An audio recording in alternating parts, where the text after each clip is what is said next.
Hello friends, good morning. आज हम बैठे हैं दुबई के फॉरएवर लिविंग ऑफिस में।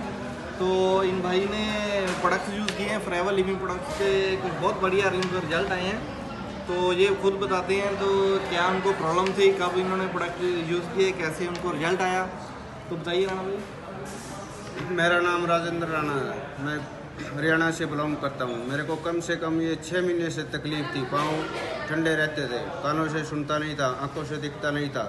तब से मैंने ये फॉरएवर यूज़ करने लगा, ये बोतल और आर्टिक सी तब से यूज़ करने लग गया है। तब से मेरे को बहुत बेनिफिट हुआ है। बहुत अच्छा प्रोडक्ट है और सभी को यूज़ करने चाहिए। सभी को यूज़ करना चाहिए। तो बीमार होने से बचने के लिए फॉरएवर लिविंग के प्रोडक्ट्स हमको डेली बेसिस लाइफ में यूज़ करने चाहिए। कम ये जब से शरीर सेट होएगा, बहुत अच्छा प्रोडक्ट है। इसको यूज़ करना चाहिए तकरीबन साल में। ये इसके फ़ायदे लोगों को बताने चाहिए आगे। आप बताना चाहिए, आगे से आगे हर आदमी को बताना चाहिए। चलो ठीक है फ्रेंड्स, ओके जी, नेक्स्ट वीडियो लेके आएंगे आगे।